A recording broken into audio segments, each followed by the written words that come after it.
Well, this is a quick tour of yet another room that I'm staying in Saigon, forced on me by the cancellation of my Jetstar flight yesterday at 11:55. Was supposed to fly out. They cancelled that flight, and then they dangled a 4:20 a.m. flight before our eyes, but that just disappeared, and there was nothing on the departure board, and I didn't know what was going on. I just had to get a taxi back into the city to here, right into central Saigon. The Bitstetsco Tower is just around the corner here, and I've got a little balcony out there. It's a hell of a lot warmer outside than it is. The air conditioning works pretty well here. This is 800,000 dong a night, which is around $50. It's not super cheap. I chose it because I'd been here before. I knew this particular hotel, and I wasn't that familiar with many others in Saigon, so I thought I'd go here. And luckily, they had plenty of rooms available. There's the toilet. The shower's nothing special. It's weird. This has got a better shower head, but the water goes through that damn thing. And there might be a way of stopping it, but I couldn't work it out. So, yeah, it wasn't the greatest shower I've had. It's got a jacuzzi, but I didn't use it. And, yeah, just a basic bathroom, nothing special, but it does its job. There's 2 double beds I don't need. Of course, I'm paying for a double bed I'm not using, which is a bit of a pain. It has been refurbished, this place. It's got some nice sort of ceiling work there, plaster work, and yeah, the bed's comfortable enough. There is a small balcony just here, and boy, you can feel the heat when you walk outside. Oh, it just envelops you. And that's down to the old running bean. The running bean does still exist, so the one that the space that used to be Game On, that wonderful sports bar that does not exist anymore. And so there's a bit of a look at the CBD. The big Tesco towers around the other side, so you can't see that. But that's that's the view from here. And then there's the streetscape downstairs, and lots of bikes parked outside the running bean by the looks of things. So that's basically. I'll shut it now because it's quite warm out. It's about 2 o'clock in the afternoon, and it's pretty warm this time of day. And what I've ended up doing, because I've now, the flight that I currently have now is leaving at 6:30 in the morning tomorrow morning, and yeah, so they're, Jetstar totally stuffed everybody around, and especially me because I've got connecting flights. So as a consequence of that, there's no way I could make a connecting flight on Thursday. So I've had to actually book my Cairns flight for Friday morning, 11:30, and another consequence of that is I had to get my accommodation in Sydney, which is $144. It's about the best deal I could find. It's in Mascot. It's only about 1 kilometre from the terminal, so hopefully I'll be able to get an Uber to take me there at a reasonable cost, and maybe the owners will even give me a lift back. I don't know if they do that or not, but yeah, maybe that's possible. Maybe there's some public transport I can use, but yeah, I bit the bullet and booked the accommodation because I thought maybe I'd be able to sleep overnight in the international terminal, because I've done that in Perth and it worked okay.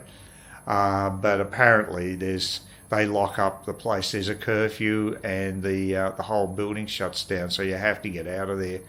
So this place seems quite reasonable, but for by Australian standards, $144 for a reasonably rated place on Booking.com isn't too bad. It's cheaper than what I paid in Brisbane.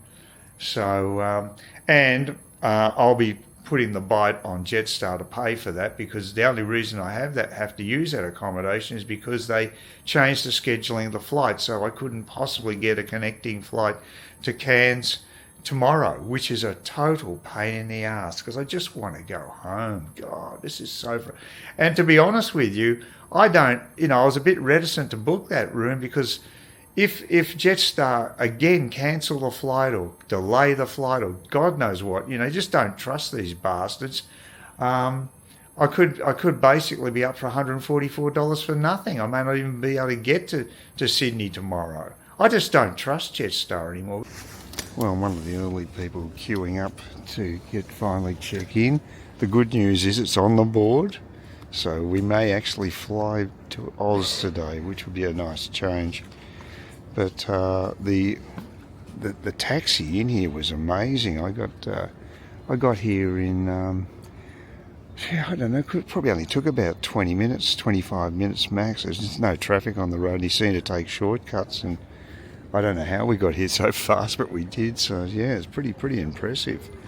So, and it cost 120 as opposed to 215 with the venison yesterday. So it just shows you how much better Grab is. So that'll be my last Grab ride, hopefully, unless we have another cancellation on the flight today. So we'll see. Fingers crossed is all I can say, mate. Until I'm actually sitting in the plane and it lifts off the ground, I'm not super happy. I'm at this little coffee lounge right at the end of Fresh to Go, it's called, right at the opposite end of the terminal. And we're given freebies because of the stuff up with the cancelled flight. The trouble is, the only thing I want to have is coffee, and that's the one thing they won't give you free.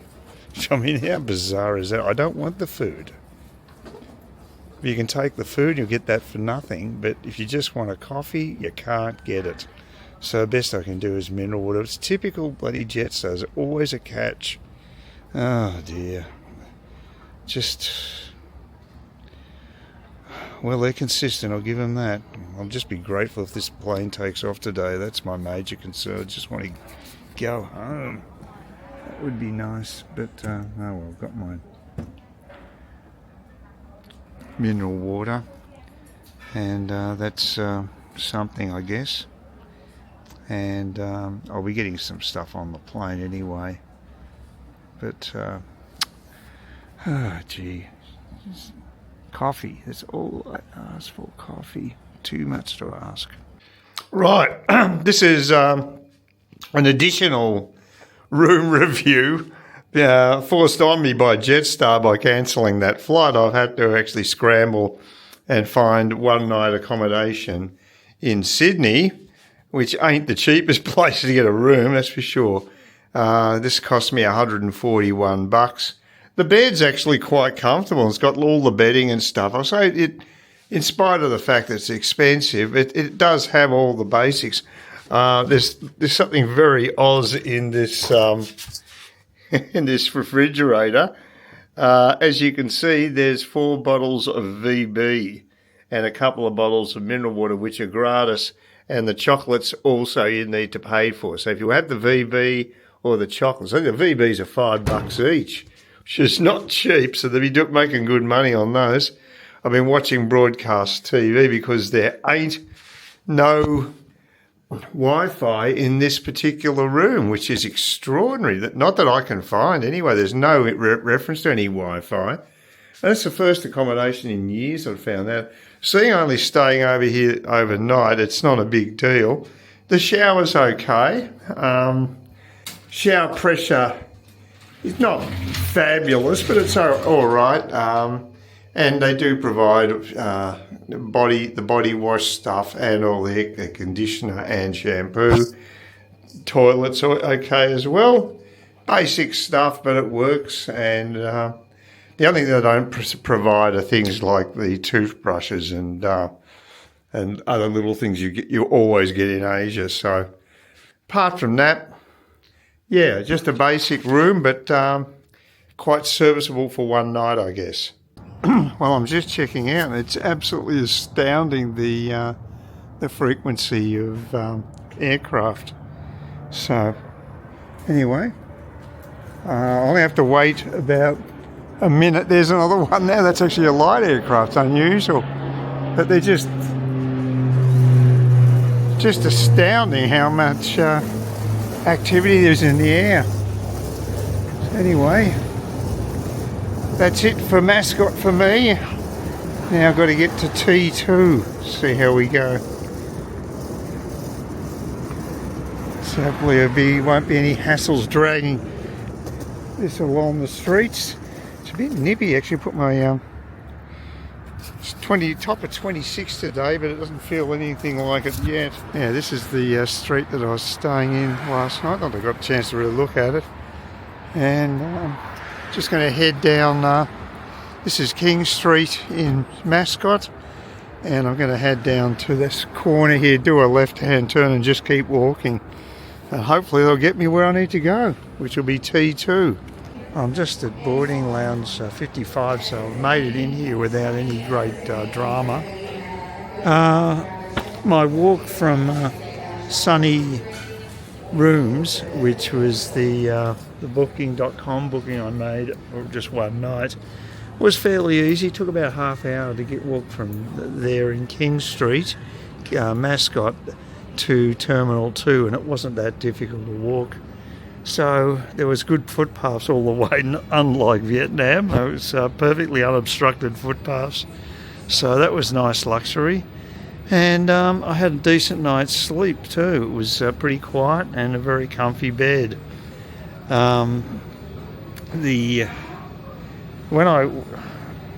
It was quiet all night, but there must be a curfew that breaks at around 7 o'clock or something, because then planes just kept taking off one after the other. It was quite extraordinary, the amount of traffic from there. I'd say every minute at least there was another takeoff. That's how busy this airport is. So yeah, I'm at the departure. I'm at the departure lounge, and everything seems to be okay. It's on time. Fingers crossed there won't be delays, and I'll get back home early afternoon, which will be a miracle because it's been such a protracted effort getting back from Saigon. But that'll be great. It'll be back home finally. Had to go through the normal security check rigmarole. This time they decided that I needed to remove my tablet as well as my laptop from the bag before putting it through. That's never happened before. They keep changing the goalposts. Maybe that's by design. They didn't have to remove my belt, which was strange, and I didn't get pulled up through the body scanner. But of course, there's always something that they're going to get you for. And there was another middle-aged guy just after me. They also pulled aside with the bag. Like I said, I think it's shifting sands. I guess I can understand the logic of it. If you want to keep terrorists on their toes, you don't want to follow exactly the same routine all the time. But yeah, so that's what happened there. I almost forgot that I could keep my water too, because on a domestic flight you can take water with you in your bag. So I've got that from the room. There's still a glass of water there. Well, not a glass, a small bottle of water. So that's good. So yeah, really looking forward to going home. This is fantastic, and getting this stuck into my top shelf gin will be nice too. So hopefully I'll be back in Kauai, I don't know, about 3 o'clock, I suppose, if I'm lucky. That'd be good, and then we'll have Sid said he would take me out to the sports club, have a meal for my birthday, so that was nice of him. So look forward to that too. Well, we'll see how this camera handles low light, because it's actually 6:30 almost, and I'm heading off to the tavern to catch up with Sid for a bite to eat. They've got a special on steaks tonight. It's quite a good deal actually, and I just need a bit of exercise. I haven't actually left the house since Sid dropped me off on Friday. I didn't even have to get off my arse yesterday to pick up a couple of bottles of Sailor Jerry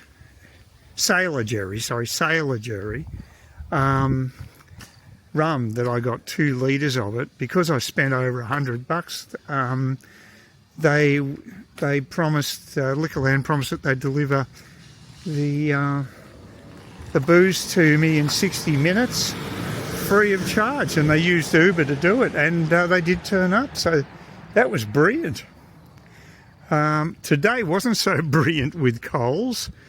I got a delivery, and there was 8 items missing today. Just extraordinary just how few items were actually in my order. So was not overly impressed with that. So I had a long chat to the delivery driver. He totally clued me up what was going on, and it was just that because of all the floods they'd had midway down the Queensland coast, there's been, I think he said there was about 18 different places where the highway had been disrupted. So as usual, we cop the worst of it up here. Townsville gets off a little better because they're a bit closer to the action, but I couldn't get any mineral water or Q Cola, any of that stuff. No, couldn't get any pineapple juice, nothing. All those items were missing. It's very frustrating. It's probably about the worst I think I've encountered, even when we had floods earlier, before I went OS. This is actually worse. So I did actually have some luck getting some money back from, well, I mean, I'm hoping it'll be deposited into my account, but on Sunday, was it Sunday? Yeah, I think it was Sunday I had the chat. Yeah, I'm sure it was Sunday. I had the chat with Jetstar, so you have to contact them that way, and you go onto a chat screen, and I got disconnected the first time round, and I was waiting for a reply for hours on end because it was supposed to get back to me within an hour, and nothing had happened. So I got online again and got onto another agent, and they were fine with all my accommodation costs, including the Sydney room. But what they had to escalate was actually my connecting flight, the charge on that, because it cost me about $145 to get a new connecting flight to Cairns from Sydney. And it's strange that would be the thing they'd need to escalate. I would have thought that would be the first thing they'd reimburse, but they seem to be more keen on reimbursing accommodation and meals. I didn't even claim any meals at all, and transport. I had they've also had to escalate there was a Venison cab fare that I didn't even get the receipt for because I wasn't thinking straight after the cancellation. Went back to District 1, and that's a disputed claim as well. It's fairly minor compared to other things. But overall, I mean, I think I made a very modest claim, but I will be getting at least $270 back, so that's a start for the 2 nights accommodation in Saigon, which is about $50 a night, each night, and the 1 night accommodation in Sydney, which was $141. I had receipts for all of those, so that was good. Geez, a lot of people with their dogs, and I suppose it makes sense. This is the time they're going to walk them. It's in the early morning or dusk, because it can get pretty damn hot up here. So anyway, it seems as if that's resolved to a large extent, just pending the escalated amounts that I'm claiming. So we'll see. We'll see what happens. But at least with Jetstar, I mean, I'm pissed off that they cancelled the flight. I'm pissed off that there was no one on the ground at the airport to at least talk to people. Nothing. That's bad, because at least when it happened in Singapore, probably about a decade before that, the same thing happened with a cancelled flight. They did have someone there. They were incompetent, and they took way too long to allocate hotel rooms, but they did do that at least. In the case of Saigon, there was no one there, and that's poor. But the fact is that if something similar like this had happened with VietJet, they'd probably just leave you out to dry. Because I tried to plead that I had a medical condition with my back, and they wouldn't do anything unless I had some documentation from Vietnam, which was impossible because I hadn't got to Vietnam. It was before I'd left from Australia. So they were total pricks. So, you know, everybody hates airlines, I guess. And I think they still should have had someone there to talk to us. That would have been good, but at least they will compensate me. So I suppose that's something. So not super happy, but I know I would be worse off if I went with an Asian airline. They'd give you nothing. So there you go. Whew. Oh, it's going to be good to have a drink after a walk to the pub. Quite a decent walk. Still warm, I'd say. It'd be still in the mid-20s. And, yeah, what was there? Anything else I was going to mention? There probably was, but I can't remember it. God, I'm 70 for God's sake. I'm allowed to forget things. Oh, yeah. One thing I was going to mention is that I was looking forward, in a way, to watching the Richmond-Brisbane game. I mean, I thought Brisbane had thrashed Richmond, and they did. But the way Channel 7 scheduled it, they had the end of a Suns game. For some reason, the AFL, in their wisdom, had actually scheduled two matches coming from Queensland that shared about an hour between those matches. So the Suns game finished, I don't know, something like, they say 5 o'clock for argument's sake, and the one with Richmond against Brisbane started at about 4 o'clock. So you missed out on the first half of the Richmond match if they were showing it live. But this is the thing that pisses me off. Channel 7 started broadcasting the match from the bounce of the ball after the end of the Gold Coast match. But what had actually happened in reality was that there'd been already 2 quarters of that game played. Yet Channel 7 plastered on the screen that it was live coverage, which it wasn't. It was a replay. It was a delayed broadcast. That would be the best thing you could call it. So they're just total scumbags. They just lie and blatantly lie to the audience and must think we're pretty stupid not to work out that it wasn't a live broadcast. But, you know, you wonder how stations like that keep their broadcasting licence. I would have thought that's a breach. A blatant lie like that is a breach of the conditions for their licence, but they'll just rubber stamp it every time. There wouldn't be any money going under the table by any chance, would there? No, not with Aussie politicians. They're totally beyond reproach. Anyway, that's enough raving for the time being.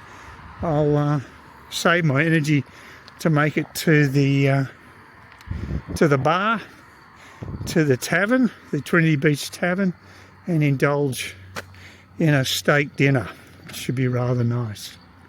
Well, it's Thursday, almost a week since my return to Oz, and I'm back in my old routine. Got to head off to down to Cairns, and it's quite a mild day. It's actually quite nice at the moment, so I don't think it's going to rain until tomorrow, which works out well for me. Got to pick up some groceries because I had such a light order from Coles, so I'm going to have to get some liquid stuff and bulk up on that. So, but I'm limited because I've got to basically carry it all myself. I think Sid should pick up a couple of bottles of stuff. He's going to the supermarket today if Coles has got some stock, and that's who knows if that's the case.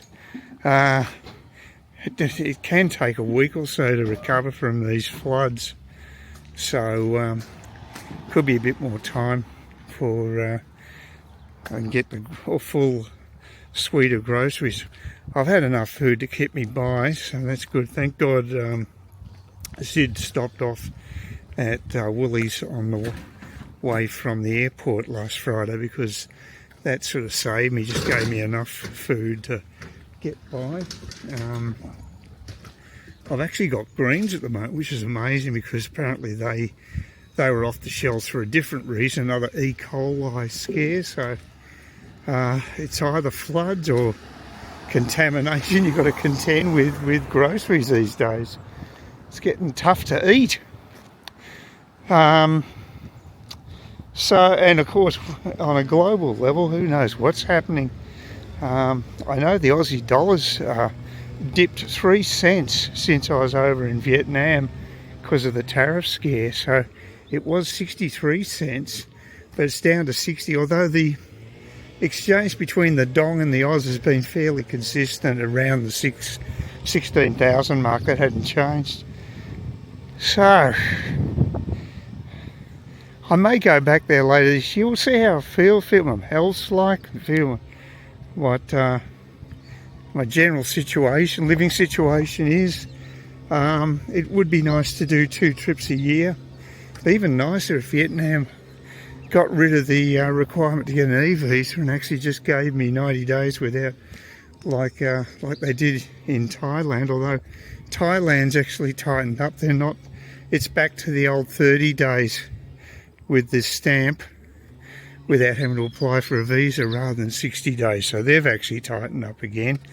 And yeah, so yeah, who knows what it's going to be like later this year. So yeah, it would be nice to have another trip, but I've got a lot of options to think about.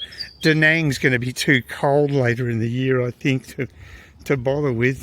This is the best time of the year where you get really nice warm weather. And yeah, it's a bit of a shame, unfortunately, but it's being that far north, it's definitely cooler weather than Saigon, which is consistently warm. Anyway, let's see if this bus is going to turn up. It's supposed to be 8:15, and I'll be late for my appointment, but I'm not particularly concerned because I've got another appointment after it in the hospital. So I can't. The previous bus to this goes at about 7:35, so it's a big gap, and I just don't want to get there that early. So I'm going to be a little late, but not too bad. I think they've trimmed a few of these. Yeah, they have. This is all sort of, I didn't even realise it's bamboo, but it's been trimmed so it won't provide as much shade. I suppose it'll be okay now that we're moving out of summer. But in summer you really do require that shade at this stop.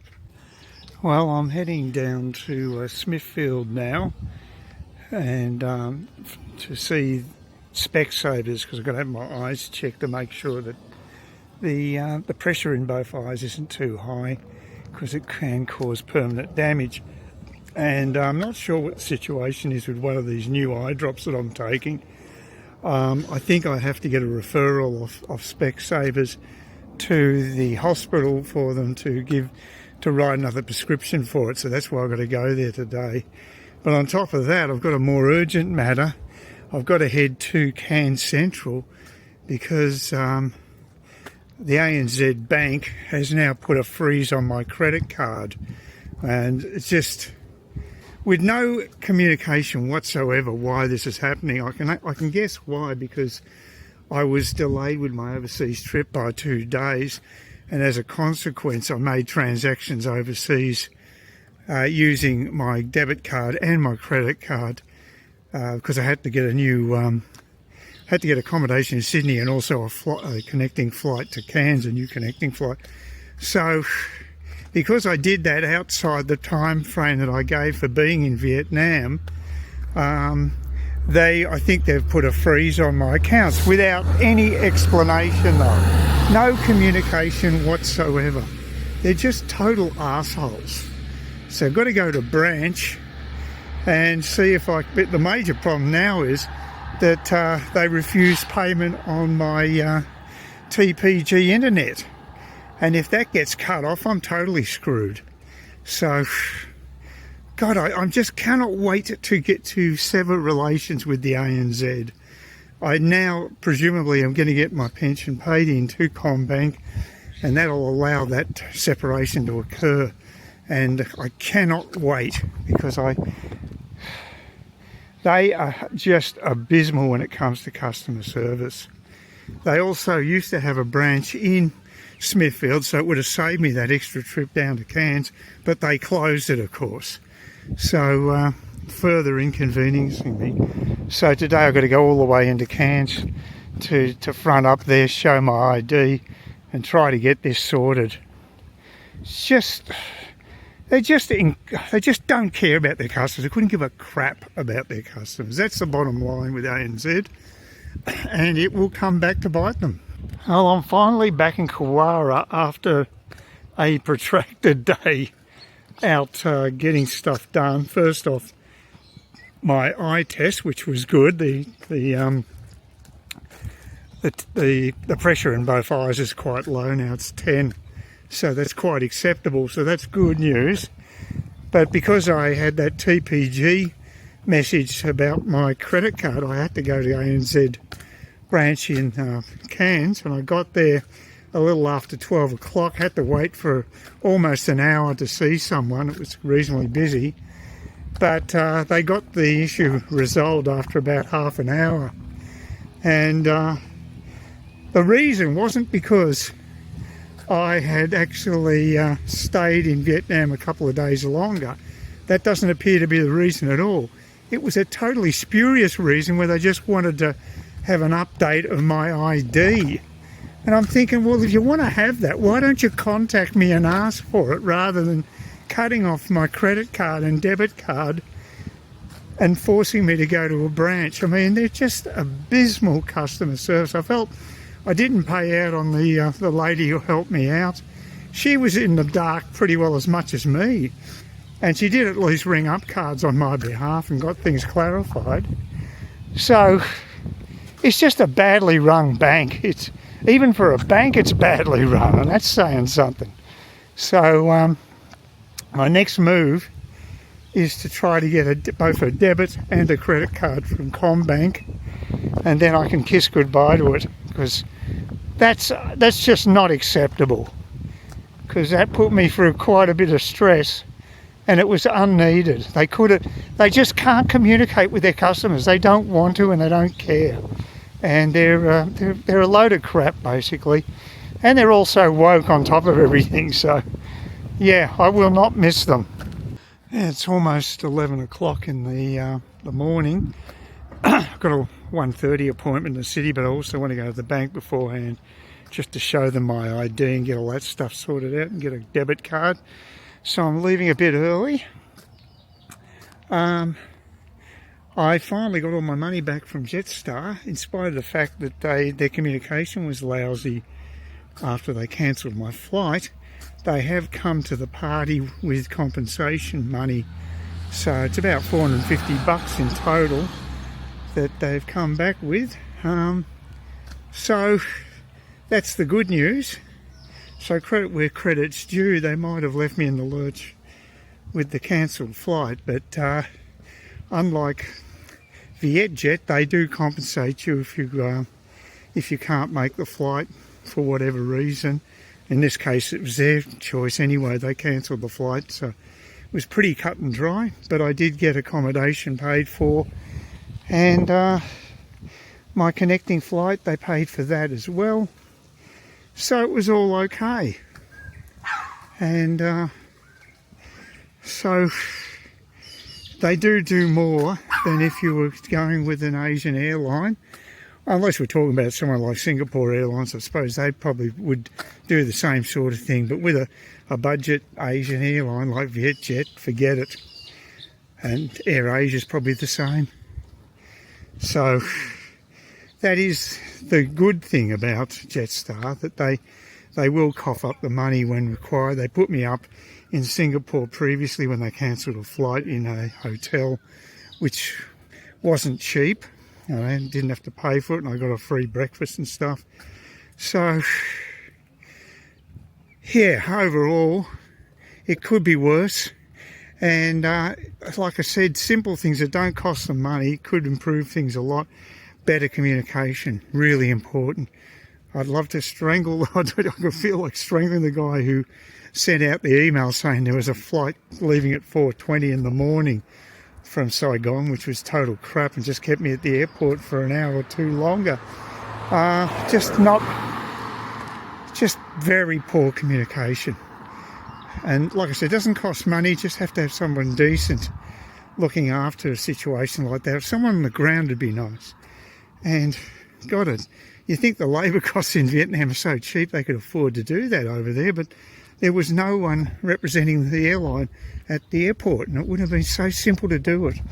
But because they're dishing out a lot of money to passengers, if mine's any indication, it'll be a bit more than others because I had the connecting flight as well.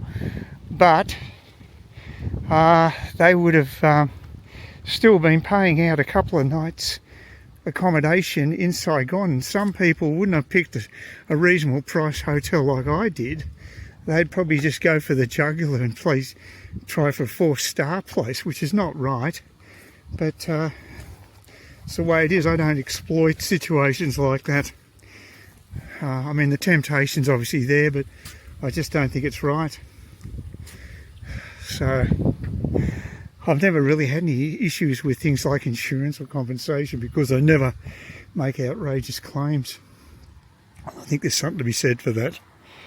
Anyway, hopefully things will go well today. It's a nice day.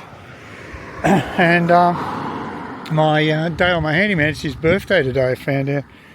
And he also had hassles with the bank. They also required him to show ID, and he doesn't even have an online account, so he had to front up to the branch, and it happened to him a couple of months ago. So I've got to get a move on because I want to have my debit card with them. I'm going to have to make sure everything's fine as far as that's concerned. I don't know if this is going to be a periodical thing that the government's imposing upon the banks to get people to update their details. I don't know. I'm hoping not, but you just never know with governments. It's easy for them to dictate to the electorate without thinking things through. Well, so ends a mini marathon to Cairns. Our first stop was the bank, and I got nowhere there. Just wanted to check tell them what my ID was, just to get them to check that. But there were 6 people ahead of me that they needed to see, and the woman told me it'd be 40 minutes before I could see someone. So I just said stuff, and I went and did some shopping at Woolworths next door, and then headed off to the hospital. So I got all that sorted and finally got home. Well, it must be a little after 4:30. It's quite late, but at least I didn't have to stop off my shopping on the way back. Otherwise, it'd be about 5:30 before I got home, so a very long day for me. And I had no idea that it was Good Friday tomorrow, because I check everything online. I didn't get any indication at all that it is Good Friday tomorrow. So that probably explains why it was so busy at the bank. The worst possible day to go. So if I can't get the ID thing sorted out online, I'll have to go back to the branch. But I'll do an early morning run to Smithfield maybe and avoid the hassles. At least it didn't cost me anything. It's been free travel today. Not that it would have cost much more, as it would have been $1 if I paid the full price. So the transport's incredibly cheap, but it's time. It's all about time. So, you know, I headed off about 10 o'clock today, and I'm getting home about 4:30. So it's a relatively long day for me, and I'll be looking forward to getting back home. Not sure if my handyman will be able to remove foliage and take it to the depot, the council depot tomorrow, because it's Good Friday. The pubs are open after 12, but again, do they have happy hour? I'm going to give them a call just to see what the situation is, because I don't want to be paying top dollar for drinks. I like happy hours because you get cheap grog, but we'll see. Sounds like Sid's keen to go anyway, but maybe I'm just too much of a tight ass. But I figure that not only there might not be a happy hour, they'll probably put a surcharge on because it's Good Friday. That's my worry, but I'll give them a call and find out.